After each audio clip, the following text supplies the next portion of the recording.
Welcome to the Delight Your Marriage podcast, the show where you hear from amazing and inspiring wives sharing their struggles, triumphs, and advice for this journey called marriage. Here's your host, Belah Rose. Hi there, this is Belah Rose, and I want to thank you so much for joining me today. It matters to me, but I believe it also matters to God that you are listening in. Here's why. This whole podcast, this whole Delight Your Marriage project is all about this. Canceling the lie, the biggest lie that I believe the enemy is feeding our society today is this. Sex outside of marriage is better than sex inside of marriage. And that is what we are fighting against here. Every single time you listen, you are joining the movement to end this lie in our society that sex outside of marriage is not better than sex inside of marriage. And I believe that is the reason I have every guest on, the purpose of every podcast, the reason I wrote my book, that we need to know that sex inside of marriage is better. It's better. It's fuller. It's wholer. It's more fulfilling. It's more exciting. It's more holy and godly and honoring. And I just could talk about this all night, but I won't. I'll let you listen to my guest, Sheila Gregoire, who is a wonderful pioneer in this space as well, and she's got a great new book out, but she talks about some really great tips about how to make marriage or sex inside of marriage better. So she talks about having his nights versus her nights and playing teacher, and there's just a lot of really great tips in here. So I want to stop talking and let you listen in to Sheila.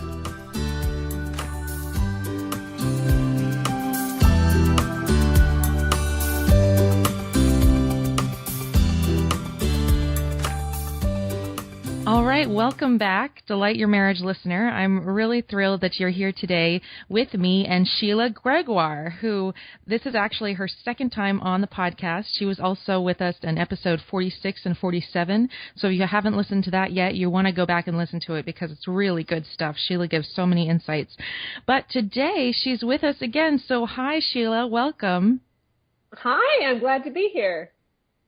Well, I am too. I'm really glad you're here. And you've just come out with a brand new book, did you not?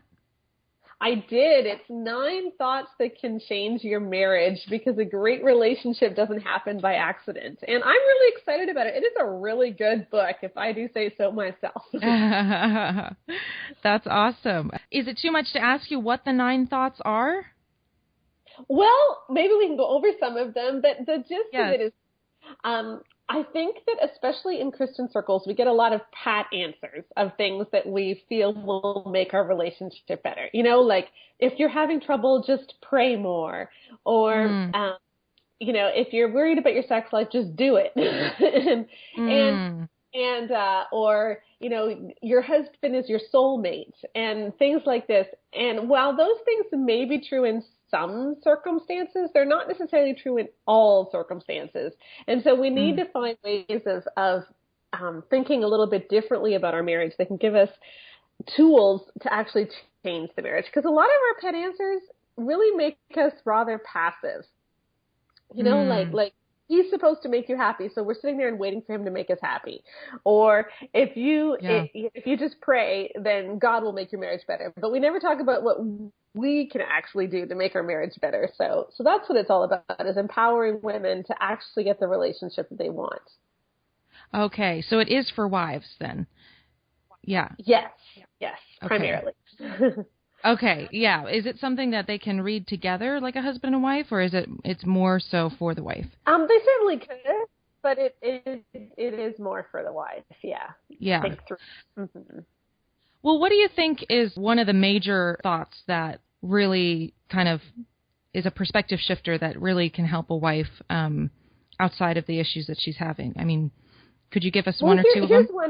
Here's one overarching one that kind of encompasses all 9. And it's this. God wants you to be good. He doesn't necessarily want you to be nice. And I think a lot of us in our marriages are very nice. We do things for everybody. We don't want to rock the boat. We just want to be this good girl who has a nice house and everything. And sometimes that means that we don't deal with some real issues. I mean, if you think about it, a good girl is someone who says, okay, I'm not worried about being nice. What I'm worried about is we have this issue that we haven't dealt with, and I really want to talk about it because I love you and I want us to feel close. But a nice girl wouldn't do that. Because a nice girl, well, that's being mean because that's criticizing you, or that's uncomfortable for me because I don't want to have conflict. You know, a nice girl doesn't put on lingerie and say something nasty or naughty to her husband in his ear upstairs. But a good girl definitely does that. So there's lots of things we're afraid to do because we want to be nice, but really we're supposed to be good. So they are two different things. That's really good. Well, can we dive into that a little bit more of talking about how to speak to your husband in intimacy? I think that's a big issue that a lot of people get tongue-tied right around that. How is that okay, first of all, in God's eyes, for us to say things to our husband? Absolutely. Yeah. I think it is. But here's the thing. I'm not saying that everybody has to. I think if sex is going to be great, it has to be at your comfort level. And yes, many of us need to stretch the boundaries a little bit and step outside of our comfort zone a little bit. But let's talk a little bit. Let's not talk huge, because if you do something too huge, you're just going to feel awkward, you know? Okay. So I'm not saying that anyone has to do something that's totally outside their comfort zone. But I think if you look at yourself and say, okay, what is it that I really feel uncomfortable with? And what are ways that I can approach that are baby steps? So a lot of women, for instance, don't necessarily want to ask specifically for something that they want, because good girls or nice girls aren't supposed to want these things. But even if you can't ask it outright, there's ways to get around that. So one thing I often suggest to women is have his nights and her nights.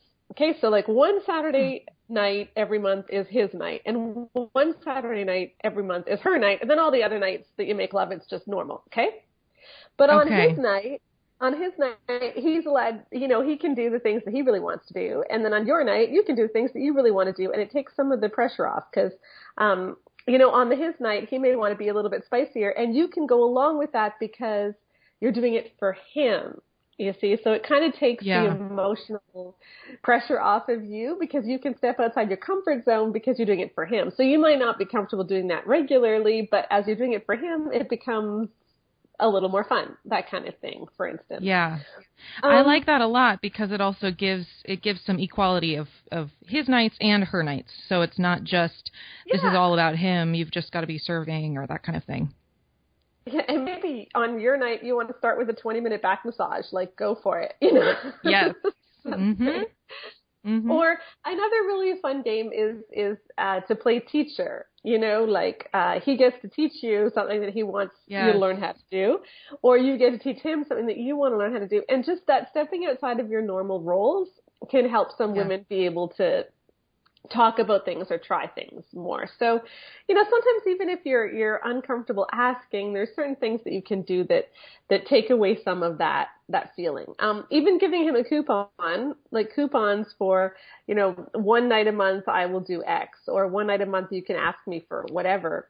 Then it's not like you're saying I want to do X, or it's not. You're just going along, and then that, again, it takes the emotional pressure off of yourself, because it's not like you need to admit, I want to do this. It's just that you get to do it, if that makes any sense. Yes, I like that. It's true. And that also is very helpful gifts when you are tight on a budget. I have done that a couple of times where didn't have the cash for it, and so got a handful of coupons printed off on the computer, and it worked well. So that's funny. Yeah. Yeah. So, okay. Well, I wanted to kind of move into a larger topic of how a wife can feel more, enjoy sex more. And this is something I actually just had another guest on for the second time. And I know you know her, Jay Parker. I just had her on. Yes. And and she was actually answering this question for the entire show. And so I kind of want to ask you the same question, because I think we all have different advice to give. And anyway, how could you, when you hear from a wife, and I've heard from coaching clients recently of just just not enjoying sex. And so I know how I would answer it, but how would you answer that? Well, there's all kinds of issues. Okay, so let's assume let's assume that it's not, first of all, a physical problem. So it's not like sex actually hurts her or something. Right. And let's assume that it's not an issue of her having abuse in the past. Okay, so it's not like a big psychological problem or trauma. Not that those things aren't important. They are, but it's, the advice that I'm about to give wouldn't necessarily apply in those situations. Okay. Yeah. So let's assume it's not some of these bigger issues. It's just she's tired, Right. She's not particularly in the mood. They start making love and the earth doesn't move at all. There's no fireworks or whatever. And here's the fact. For the vast majority of women, that will always happen if your mind is not engaged. Okay? I think a lot of us start making love and we're not necessarily throwing ourselves into it because we still have things going on in our heads. Like what's our schedule for tomorrow? What time do I have to get up? How am I going to get the kids ready for school on time? Are the lunches packed? We have all these things in our heads. And we're thinking, well, if sex is going to be good, then sex will be able to get me outside of my head. So we're waiting for him to do something that's fantastic enough that this shopping list or whatever's going on in our head will stop. And if that is our attitude, we're never going to enjoy sex because that's not the way sex works for women. If you have that list going on in your head, it doesn't matter what he does. Okay. It doesn't matter if he is the best lover in the world. It doesn't matter if he is just amazing in bed. You're not going to feel very good because your head's not engaged. And that's what women don't realize, I think, is we're waiting for him to do exactly the right moves that will get us out of this funk that we're in. And the truth is we need to get ourselves out of that funk first. And that is the big challenge for women. If you can get yourself out of that funk and if you can say, I am going to enjoy myself tonight. Okay. I am going to have fun. I deserve this. Sex helps me sleep better anyway. So let me have fun. Then it's far more likely that your body is going to get engaged. That's really good. I love that. Yeah, and that's a tough one. But then you say, well, how practically do you do that? And there's certainly things you can do. I often recommend to couples that when you first get in bed, you check in with each other, and he says to her, "Okay, tell me all the things you're worried about." And just get them out, because if you get them out, then they're no longer in your head, right? So you can talk about all the things that you're concerned about for tomorrow. Or he can do, okay, just give me a quick lowdown of your schedule tomorrow. So once you verbalize it, for many of us who are verbal processors, once you verbalize it, then it's no longer in your head. So that can help a lot too. Another practical thing is when you're making love, ask yourself over and over again, okay, what feels good right now? What actually wants to be touched right now? Which sounds really crazy. But if you're saying to yourself, what feels good, then you're getting yourself out of your head and you're getting yourself into your body and you're paying attention to what your body is feeling. And that's when sex starts to feel good. So you say to yourself, what wants to be touched right now? And you might realize, oh, hey, there's something that's actually alive down there, so, so ask yourself those questions. Yes. Okay. So first off is getting out of the laundry list in your head and deciding that you're going to have a fun night and you deserve this. And then asking yourself questions, what feels good right now? What practically wants to be touched? What can I do to enjoy this more? Yeah, and I know that sounds really trite, but it honestly does work. It really does. Yeah. Here's another one.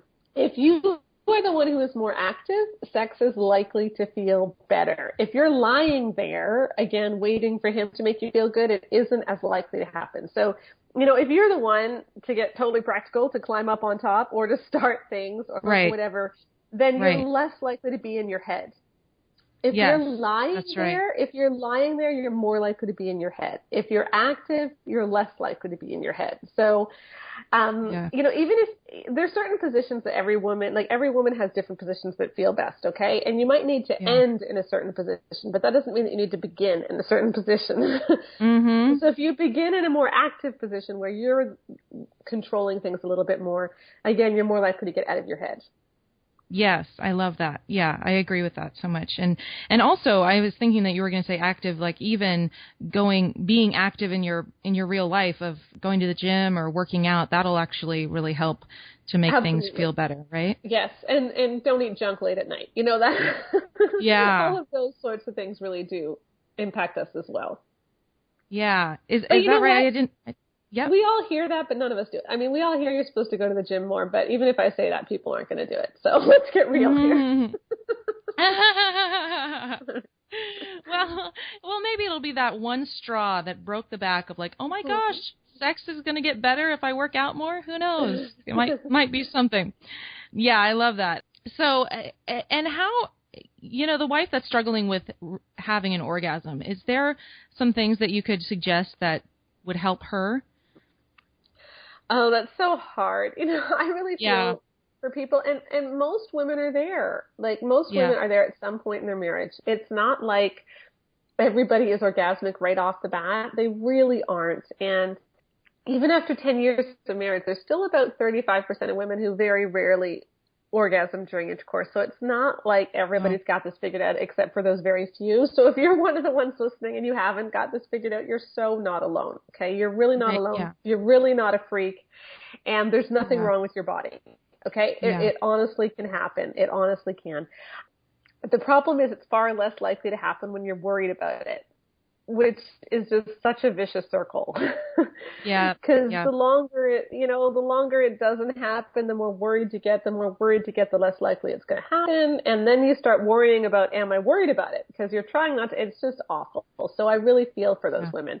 A couple of things though that can help is just make sure that you are in the right position. For a lot of women, being on top works better.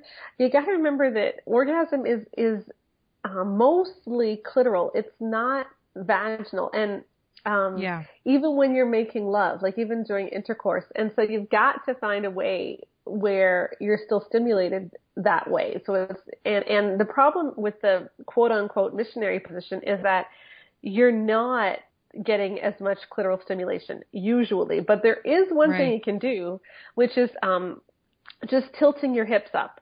And by that, I mean like squeezing your butt. Okay. Like if you squeeze your butt, your hips go up.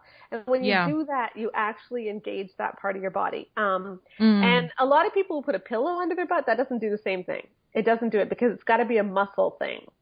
Okay. Yeah. So just lifting yourself up isn't necessarily going to do it. You got to actually squeeze your butt. Okay. And that'll get the everything in a little bit better place. So that's just one little tip that works, that has changed things for a lot of women. Yeah, that's awesome.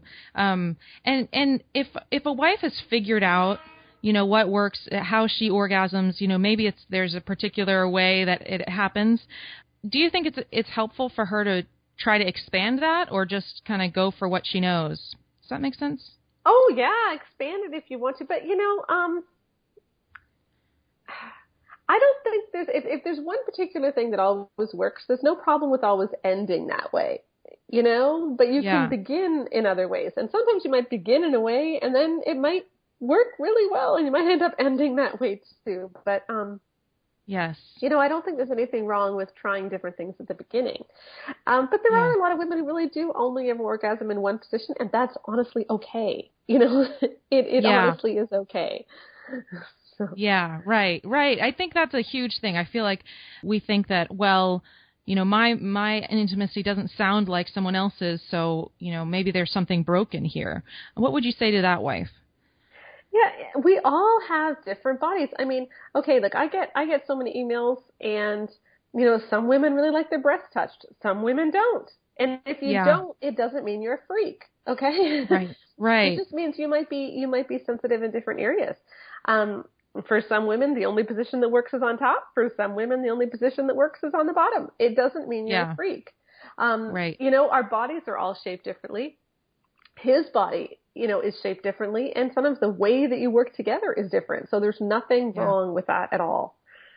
Yeah, that's good. That's good. I just think that unloads people that are burdened with, I'm not doing this right, or this isn't good enough, or something along those lines. Yeah, and I think there's a lot of pressure to try like 14 different positions, and right. I'm all for, spicing things up and everything, but if there's only one that feels really good, like I said, just always end with that one. But I think we feel like if we try these different positions, they're all supposed to feel great. Well, some of them don't. They really don't.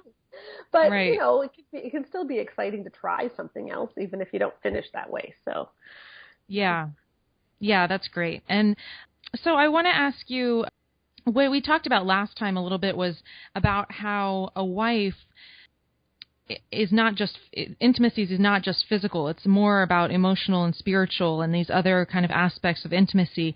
And I wanted to go into that a little bit more.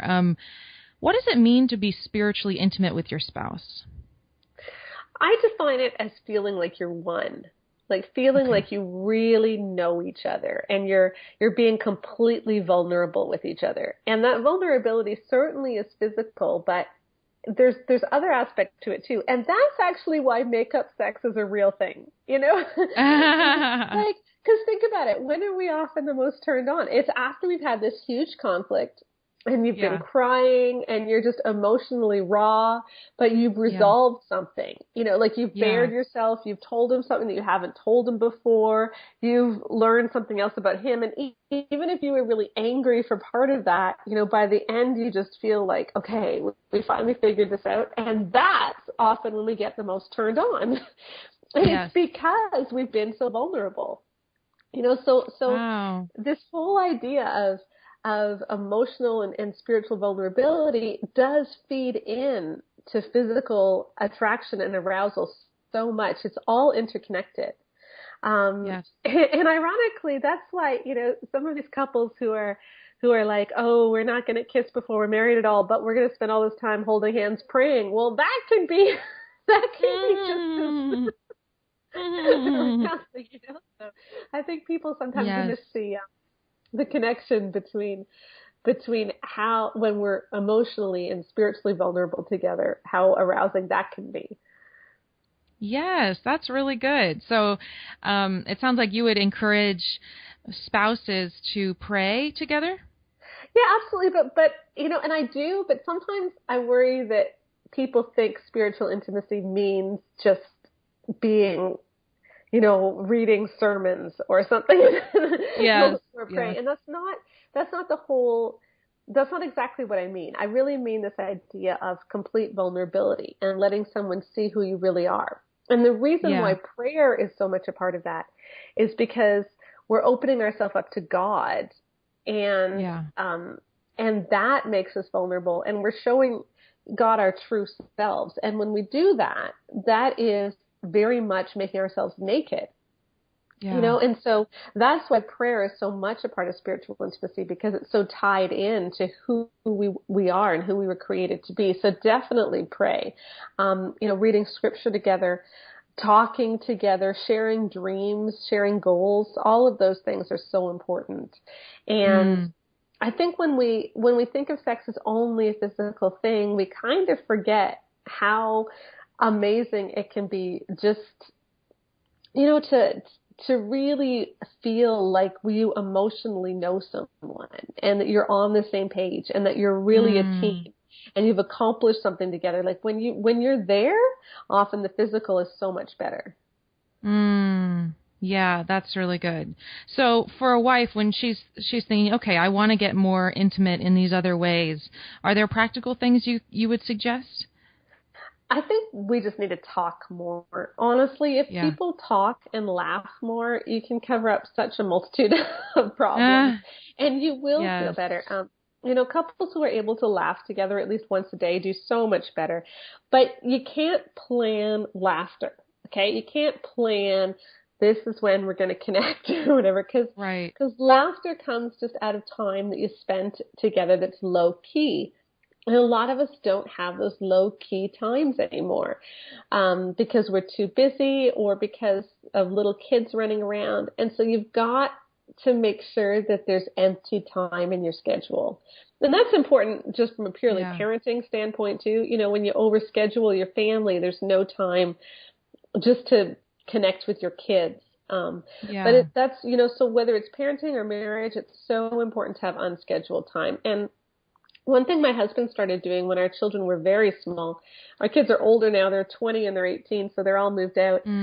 But when they were little, they were just busy. They were really, really busy kids. But as soon as we put them in strollers, they quieted right down, and they loved looking at the outside world because we lived in a small apartment and it was easy to get rangy when you're in the small apartment. So every night after dinner, we'd stick them in strollers and we'd go for a walk. You know, it gave us some peace. Wow. It entertained them. And it really helped us to connect. You know, we sometimes would walk for 45 minutes, even in the winter. Yes. And it gave us that time that we needed to talk without the kids pulling on us. So, you know, find time just to talk when you're not doing anything. And when you find that time, then you'll find that you laugh a lot more and you feel a lot more connected. And you can't do that with a screen. You really can't. A lot of us, you know, the time that we spend with our husbands is when we're watching Netflix or something. And I mean, I watch Netflix with my husband too, so I don't have any problem with Netflix, okay? But that can't be the only thing that you do. You know, you have to have time without a screen. And that's going to look different for everybody, but really look at your life. And if you have no time, just talk about nothing, then there's a problem. Yeah, I think that's really good. Yeah, and I think the screen thing is a huge one today, especially since we just have so much going on online all the time. I mean, you know. So that's interesting. And you suggest without any kind of schedule, without any agenda, you're just kind of making sure you're spending time together. Yeah, and you know, sometimes like my husband and I, we like to do you know, we have a couple of 2-player board games that we do together. That's fun because you can talk while you're doing that. You know, like going for walks, whatever it might be. Maybe you guys like to play tennis together. Maybe you just like to do something if you're more active, and that's great too. But find time without a screen. And if you know, for me, that's a challenge because I work online and I work from home. Right. And I used to find that was just coming into our evenings a little bit too much. And now I just turn my computer off at 5:00 and I don't check email after that. Okay. And that really helps. And that was necessary for me because I wasn't just losing my marriage. I just wasn't feeling like I had any space, you know, and that made me really irritating to be around because when I'm grumpy, I'm irritating and to other people. So I just really needed to give myself that mental space where I didn't have to worry about what other people were doing on my website or on my Facebook page or whatever it might be. Right. Yeah. And I imagine that's a huge help to canceling out that laundry list that we were talking about earlier about when we're making love. In order to have things that are not like crowding into our thoughts, we can put up some boundaries to make sure that it's not following us into it. Yeah. Yeah, that's good. Great. Well, any other tips that you'd like to share about how a wife can just get in the zone a little bit better by the time it's time to make love? You know, one of the most important things is sleep. Like, seriously, just get some sleep, women. And that means that your kids need to have a consistent bedtime. Yeah. No matter how old they are, they need a consistent bedtime. And you need a bedtime.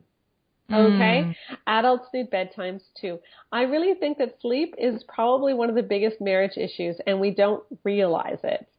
But when our kids can't go to sleep on their own and they need us to lie down with them for 45 minutes, or it wrecks your evening. It wrecks the time that you do have to spend with your husband. Yeah. You know, so Kids at 6 months of age can be taught to sleep through the night. I know that's not a popular thing to say, but they can be. And it's hard. We had a really hard time with our youngest. We did. I'm not saying it's easy. And it was a rough couple of weeks, but then she learned and she felt better about herself. Like she was a happier kid once she didn't need us to soothe her constantly. So kids can learn how to sleep through the night, but then you also need to start getting a bedtime. Like if you think about it, if you need to be up at 6:45 or if the kids wake you up at 6:15 or something, right, that means you need to be getting to sleep at 10:15. Okay? So that's sleep. Now, if you want time to talk to your husband or to make love or anything, you need to be getting to bed at 9:45. And that seems really early to a lot of people. But that is so necessary. So figure out what time you're going to wake up, count backwards by 8 hours, and then add half an hour. And that's the time you need to be getting into bed with your husband. And I know that's rough.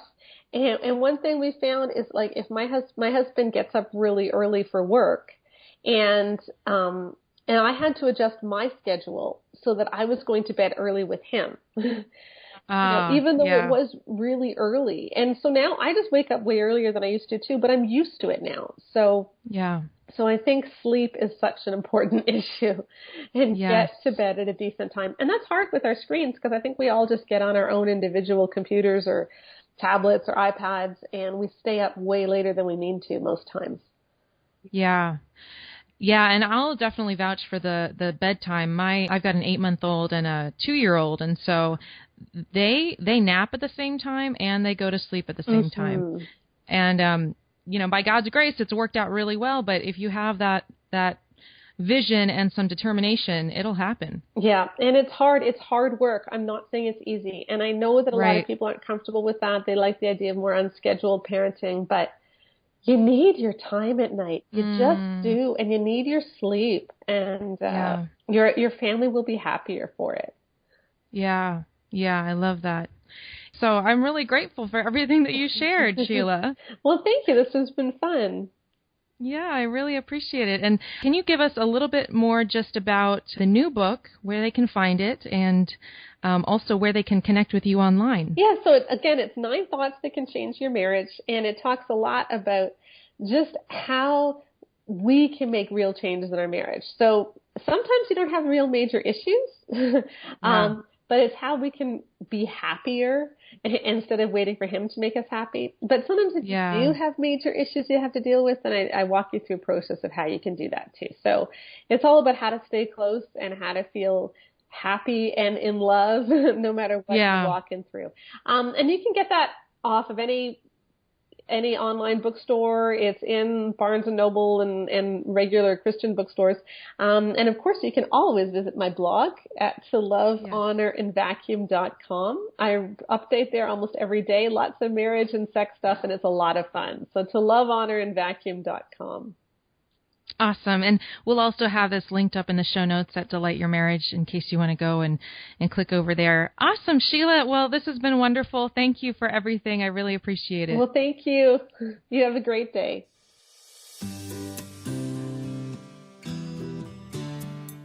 It was great to talk to Sheila, and I'm glad she shared all that she did. And I know for me, it was not a cultural thing when I was growing up to have time for yourself or time just for family or just for mom and dad, having time just alone. And I really think that's something that I've had to really learn in my marriage.